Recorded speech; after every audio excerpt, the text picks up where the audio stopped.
관점 바꾸기입니다.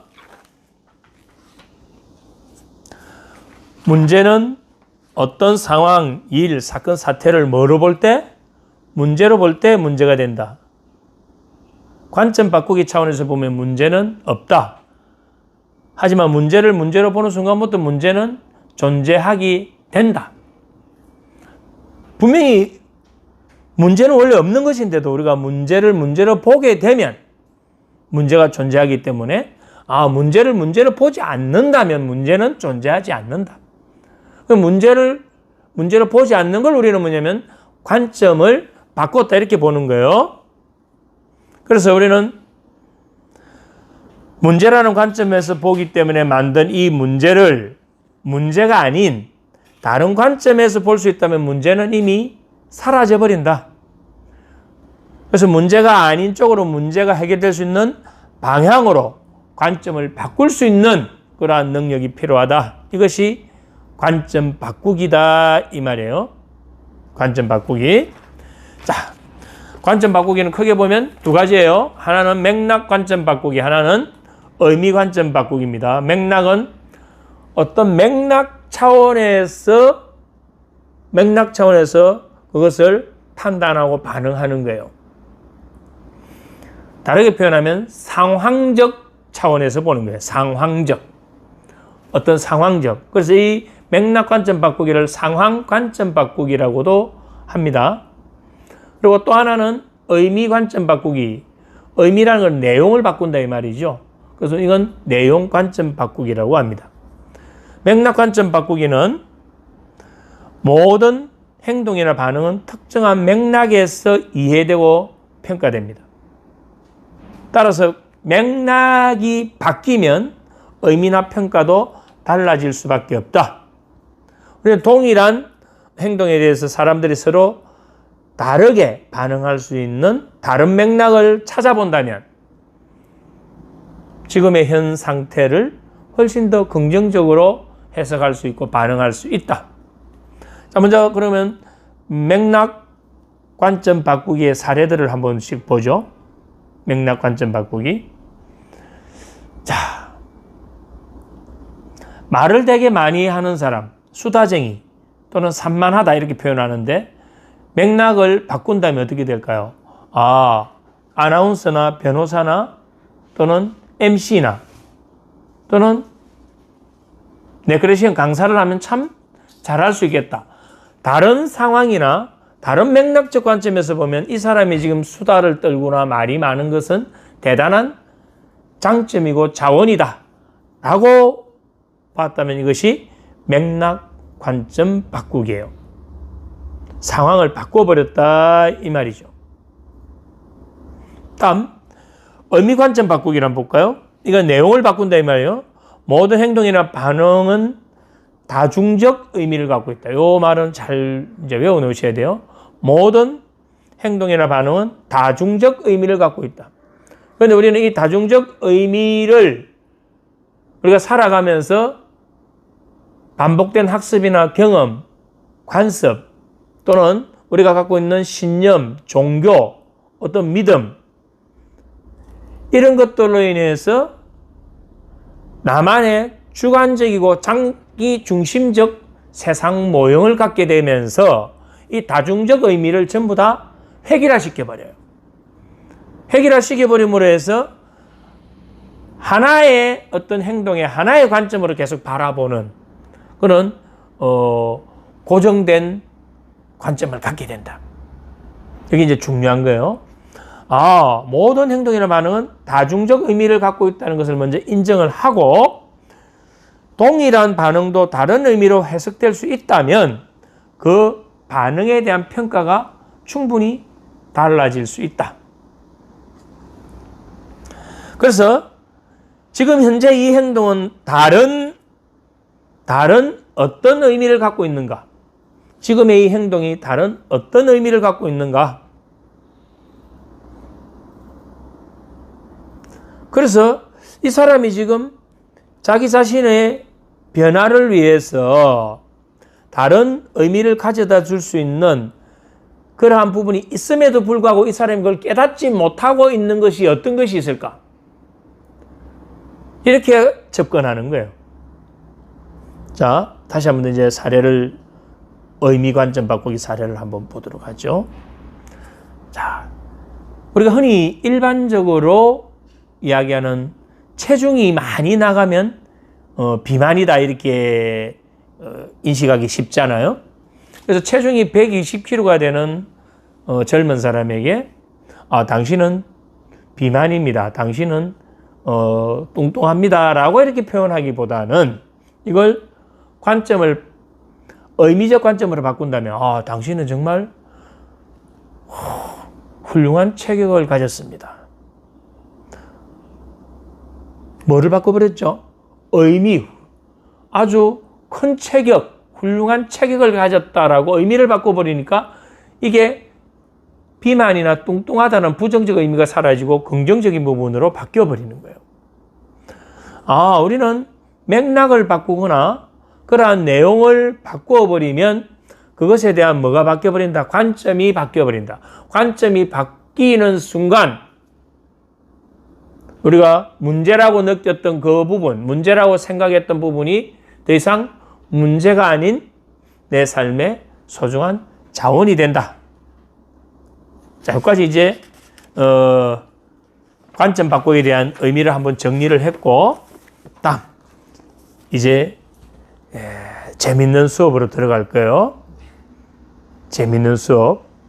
이 수업을 통해서 이건 특정 어떤 종교하고는 관련이 없습니다. 다만 거기에 소중한 자료가 우리가 공부하는 데 도움이 된다면 그걸 우리가 가져와서 사례로 쓸 뿐이에요. 자, 보왕 삼매론. 이건 전형적인 관점 바꾸기 아주 좋은 그런 자료입니다. 자, 볼까요? 몸에서 병이 없기를 바라지 말라. 몸에 병이 없으면 탐욕이 생기기 쉽나니. 그래서 부처님께서 말씀하시되 병고로서 양약을 삼으라 하셨느니라. 자, 여기서 우리는 몸에 병이 없기를 사람들이 바라잖아요. 그래서 요즘 TV에 보면 케이블이나 뭐 어떤 종편 같은 데 보면 대부분 건강과 관련된 그런 채널들이 참 많죠. 근데 그거조차도 몸에 병이 없으면 탐욕이 생기기 쉽다라고 관점을 바꿔버리는 거예요. 그러면서 병고는 병으로 인해서 내가 고통받는 그것이 양약, 내게 도움되는 약이 된다 이 말이에요. 내 삶에서는 병이 있는 것조차도 약이 된다. 약으로 삼아라. 라는 가르침을 준 거예요. 지금 뭐를 했죠? 몸에 병이 있어서, 병이 생기면 어쩌지? 병이 있어서 또 스트레스 받고 힘들어하는 그것조차도 관점을 바꿈으로 인해서 병과 함께 우리는 살아가는 존재다. 이렇게 해석하는 거예요. 그러면 병 때문에 걱정하고 조마조마하고 스트레스 받던 것이 사라져버린다. 자, 두 번째 한번 볼까요? 세상살이에 곤란이 없기를 바라지 말라. 세상살이에 곤란이 없으면 업신여기는 마음과 사치한 마음이 생기게 되나니. 그래서 부처님께서 말씀하시되 근심과 곤란으로서 세상을 살아가라 하셨느니라. 우리는 곤란에 빠지지 않기 위해서 걱정하기도 하고 불안하기도 하고 또 거기에 수많은 신경을 쓰고 노력하기도 하죠. 그런데 그런 곤란조차도 우리 삶에 도움이 되는 것으로 해석하고 있다 이 말이에요. 뭐를 바꿨죠? 관점을 바꿨다 이 말입니다. 공부하는데 마음에 장애 없기를 바라지 마라. 마음에 장애가 없으면 배우는 것이 넘치게 되나니. 그래서 부처님께서 말씀하시되 장애 속에서 해탈을 얻으라 하셨느니라. 이것이 반드시 우리가 학습하는데 절대적으로 맞는 이야기는 아니에요. 그러나 우리가 공부하는 것조차도 뭔가 공부하는데 간섭이 생기거나 산만함이 오는 그러한 것들조차도 하나의 좋은 관점으로 볼 때는 공부를 너무 많이 하게 되면 넘쳐서 오히려 우리 삶에 방해가 되는 좋지 않는 것으로 해석을 했다 이 말입니다. 그래서 장애 속에서 해탈을 얻으라.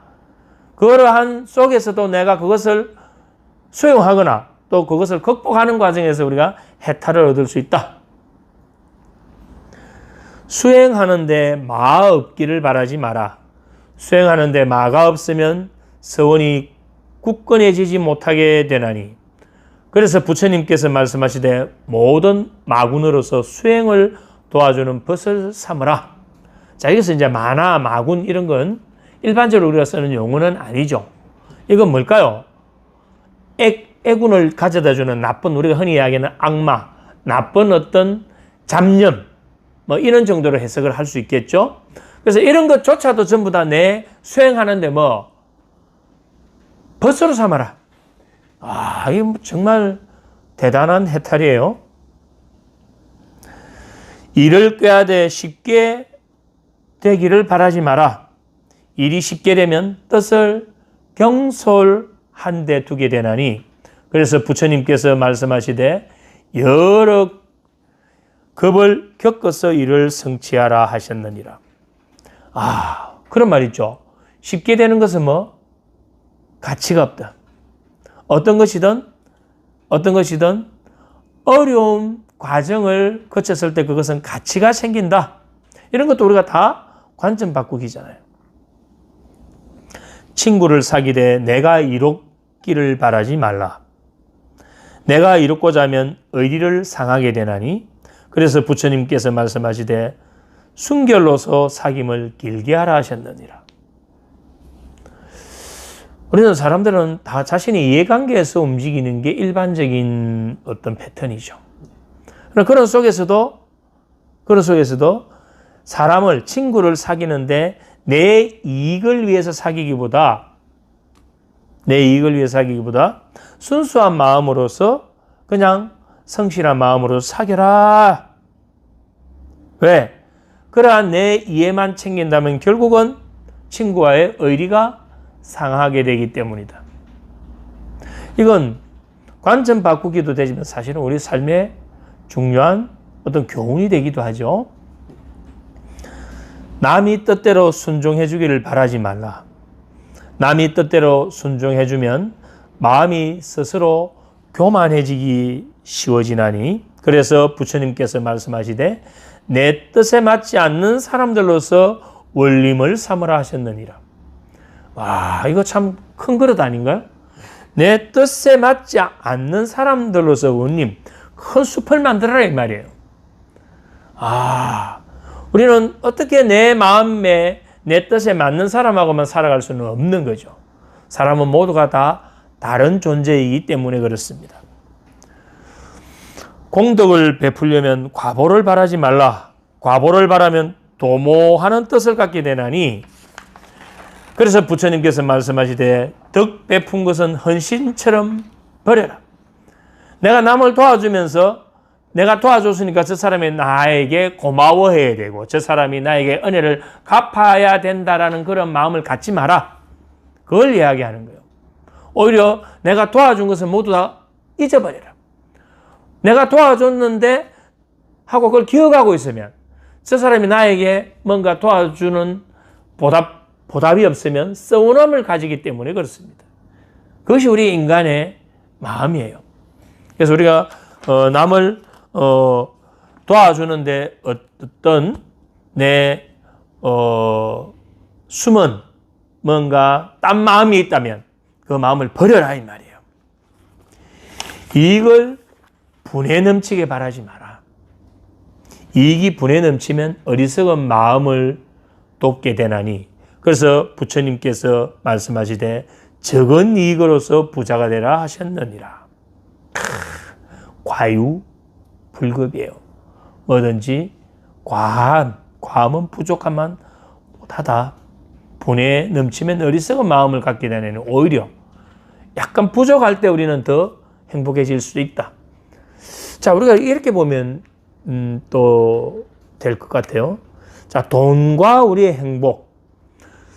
돈이 부족한 사람들의 마음은 이런 거겠죠. 나도 돈이 좀 많으면 행복할 것 같아. 근데 실제로 이제 사람들의 그 행복과 돈에 대한 부분을 연구를 해본 결과에 의하면 돈이 많아지니까 사람이 행복해지는 것은 맞아요. 왜냐하면 돈이 행복의 조건은 되거든. 그런데 돈이 없어도 사람은 행복할 수 있는 사람들이 또 있더라는 겁니다. 근데 더 중요한 게 있어요. 돈이 많으니까 어느 정도까지는 행복해지는데 말이에요. 어느 정도 그걸 넘어가니까 그때는 돈이 더 많아도 행복의 지수는 또 안 올라가더라는 겁니다. 근데 돈이 많이 없어도 그 행복 지수는 계속 올라가는 사람들이 있더라는 겁니다. 여기서 우리가 얻어야 될 교훈이 뭘까요? 돈이 행복의 하나의 조건은 될 수 있지만 돈이 있어야 행복한 것은 아니더라. 돈이 어느 정도까지 우리의 행복을 채워주는 요소는 될 수 있지만 그 위의 행복은 돈 이상의 뭔가 있더라. 그것이 우리가 이야기하는 우리의 마음인 거예요. 지금 그런 이야기를 하고 있는 거예요. 억울함을 당해서 밝히려고 하지 말라.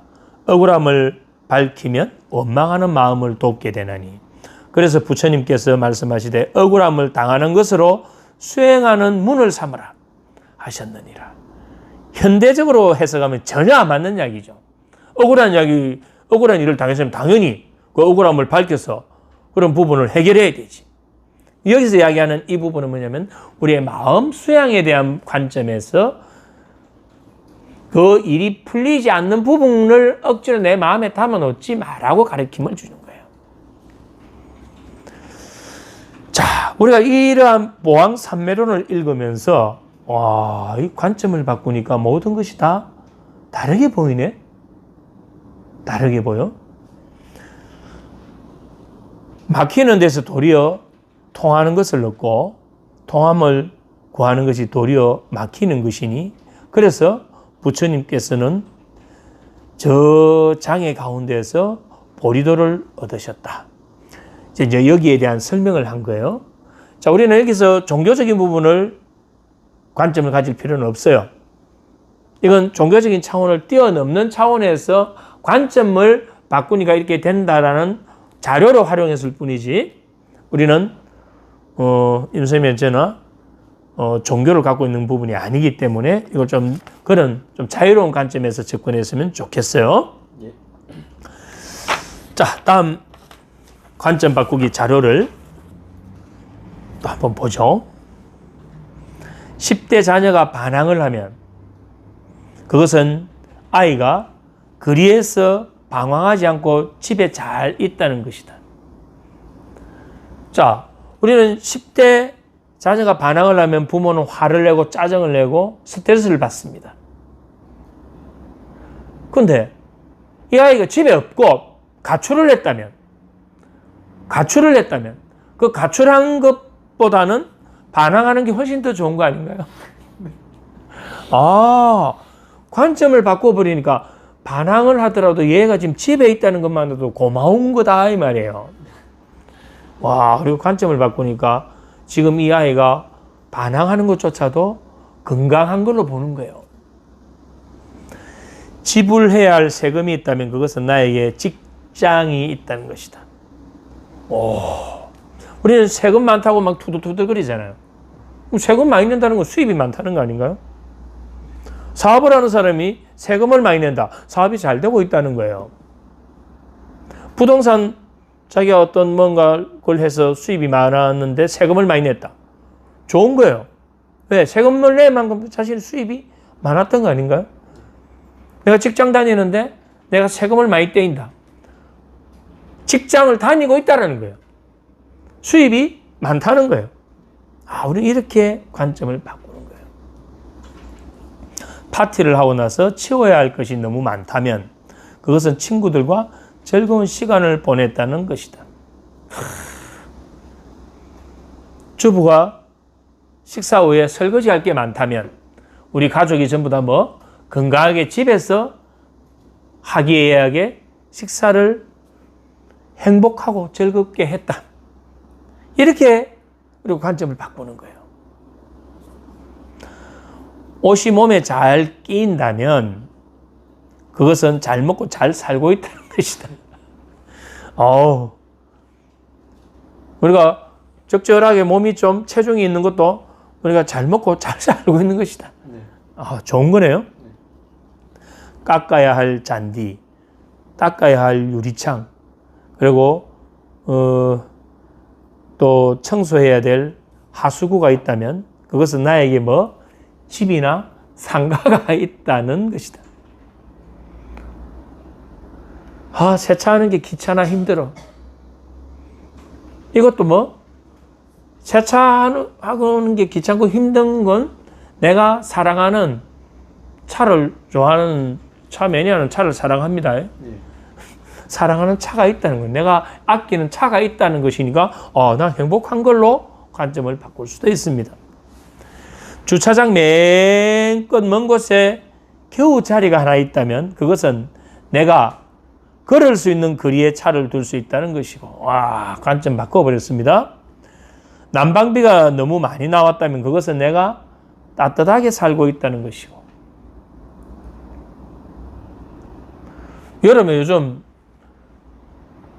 전기료가 여기 센터에서 전기료가 많이 나오거든요. 뭘까요? 시원하게 에어컨 바람을 쏠 수 있다는 것이고, 그렇게 푸는 거예요. 세탁을 하고 다름질해야 할 옷감이 산더미처럼 쌓였다면 그건 내가 입을 옷이, 또 우리 가족이 입을 옷이 많다는 것이다. 온몸이 뻐근하고 필요하다면 그것은 내가 열심히 일했다는 것이다. 이른 새벽에 시끄러운 자명종 소리에 깼다면 그것은 내가 아직 살아있다는 것이다. 정신을 차리고 보니 주변은 모든 고마운 일, 감사한 일로 가득 찬 거 아닐까요? 우리 관점 바꾸기 정말 세뇌 많이 당합니다.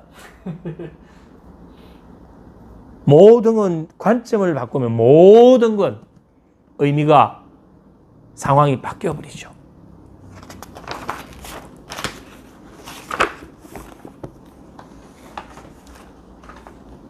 자, 우리 요 뒤에 요 사례도 보면 이제 이거는 굳이 설명은 필요 없을 것 같아요. 제가 하나씩 사례를 읽어볼게요. 만일 그가 그의 일을 끝내지 않았다면 그는 게으르다고 하고, 내가 그 일을 끝내지 않았다면 나는 너무 바쁘고 많은 일에 눌려있기 때문이라고 한다. 무슨 말이죠? 내로남불이죠. 남이 하면 불륜, 내가 하면 로맨스가 되는 게 내로남불이에요. 만일 그가 다른 사람에 관해서 말하면 수다쟁이라고 하고, 내가 다른 사람에 관해서 이야기하면 건설적인 비판을 한다고 합니다. 만일 그가 자기 관점을 주장하면 고집쟁이라고 하고, 내가 그렇게 하면 개성이 뚜렷해서 그렇다고 합니다. 만일 그가 나에게 말을 걸지 않으면 콧대가 높다고 하고, 내가 그렇게 하면 그 순간에 복잡한 다른 많은 생각을 하고 있기 때문이라고 합니다. 만일 그가 친절하게 하면 나로부터 무엇을 얻기 위해 그렇게 친절하다고 하고, 내가 친절하면 그것은 내 유쾌하고 좋은 성격의 한 부분이라고 합니다. 그와 내가 이렇게 다르다니 얼마나 딱합니까? 자, 우리가 이걸 보면 이제 우리는 이 내 내면에서 내 자신의 어떤 관점 바꾸는 것도 그렇지만 우리 인간관계에서도 전부 다 이러한 서로 다른 관점을 가지고 살아가고 있다. 우리는 관점과 관점으로서 살아가고 있는 거 아닌가요? 네. 그러면 우리가 이 관점을 바꾼다는 것은 정말 의미가 크다. 자, 이 관점 바꾸는 게 이제 한 2장 정도 더 남았습니다. 자, 나는 신에게 나를 강하게 만들어 달라고 부탁했다. 내가 원하는 모든 걸 이룰 수 있도록. 하지만 신은 나를 약하게 만들었다. 겸손해지는 법을 배우도록. 나는 신에게 건강을 부탁했다. 더 큰 일을 할 수 있도록. 하지만 신은 내게 허약함을 주었다. 더 의미 있는 일을 하도록. 나는 부자가 되게 해달라고 부탁했다. 행복해질 수 있도록. 하지만 난 가난을 선물 받았다. 지혜로운 사람이 되도록. 나는 재능을 달라고 부탁했다. 그래서 사람들의 찬사를 받을 수 있도록. 하지만 난 열등감을 선물 받았다. 신의 필요성을 느끼도록. 나는 신에게 모든 것을 부탁했다. 삶을 누릴 수 있도록. 하지만 신은 내게 삶을 선물했다. 모든 것을 누릴 수 있도록.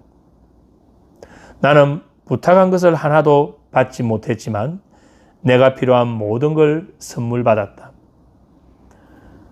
나는 작은 존재임에도 불구하고 신은 내 무언의 기도를 다 들어주셨다. 모든 사람들 중에서 나는 가장 축복받은 자이다. 이건 유시와 시인의 지금 알고 있는 것을 그때도 알았더라면 내용입니다.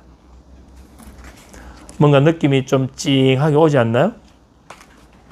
네. 예. 자, 제 마지막 관점 바꾸기 자료입니다.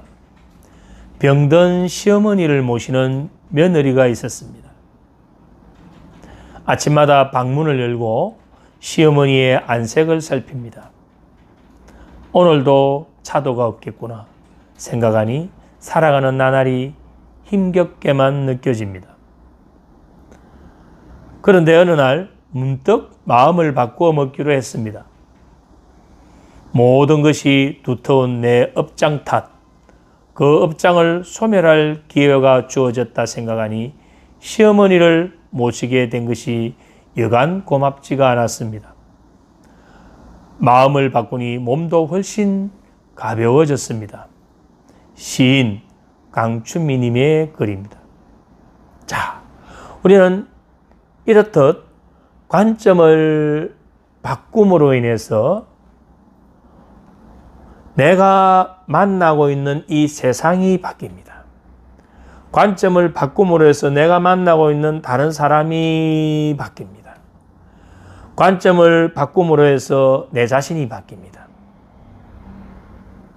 그 어떤 부정적인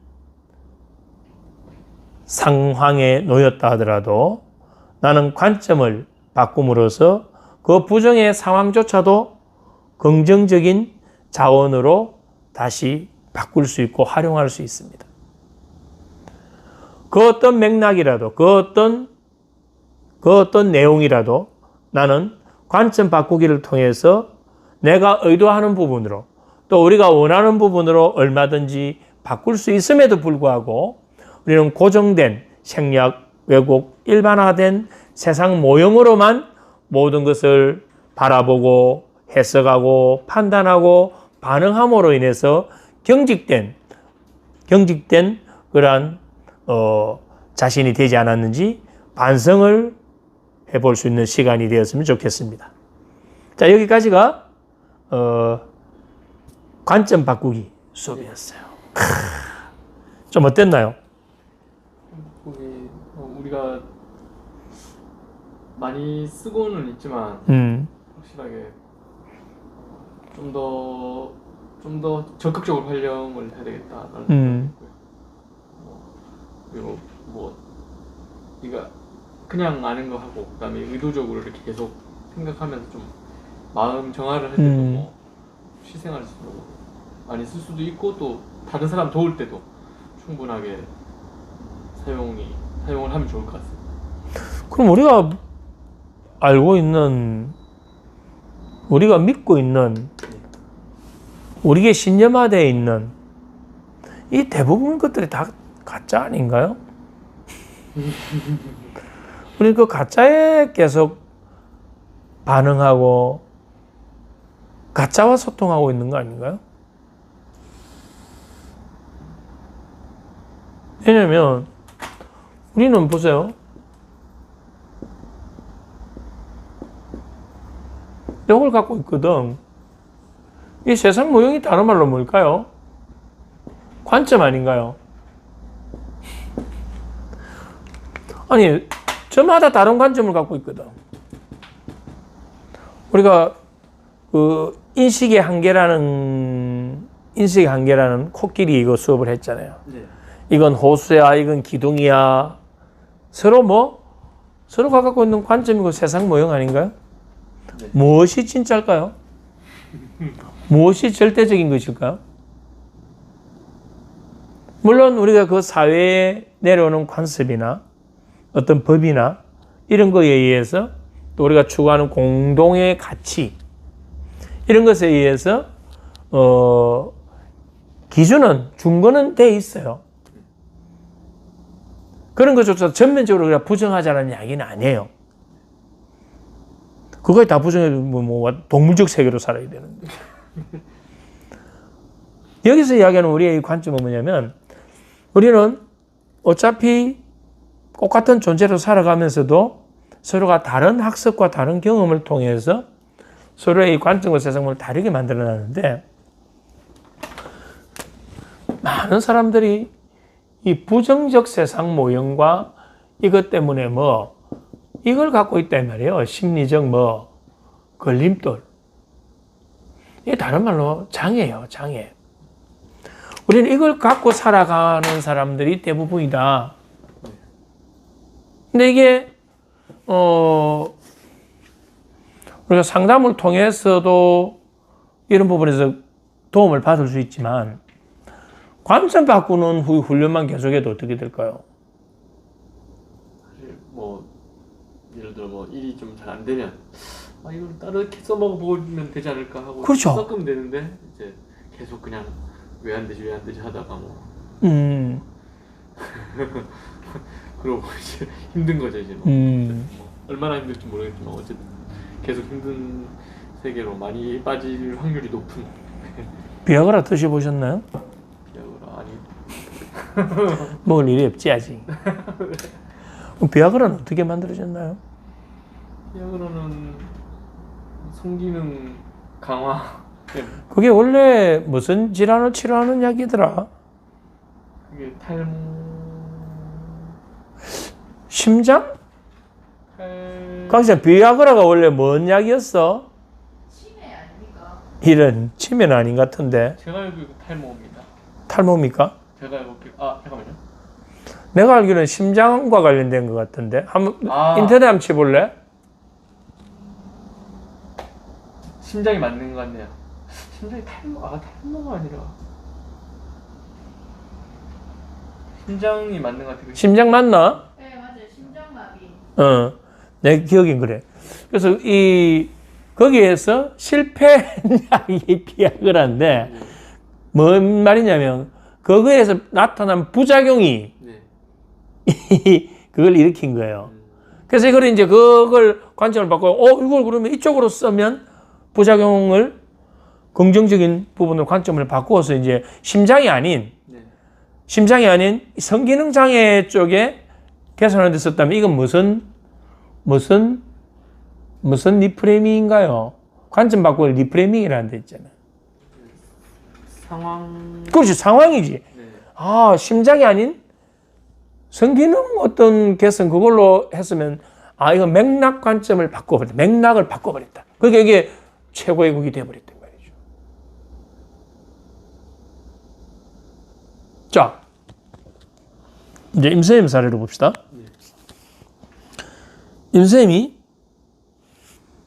그 맥락은 수시로 앞으로 또 바뀔 수도 있겠지만 우리 삶이 그런 거예요. 계속 변화해요. 그 전에 내가 이쪽에 또 뭘 하다가 지금 내가 이런 뭔가 있었는데 여기서 이걸 뭔가 못 피웠던 거예요.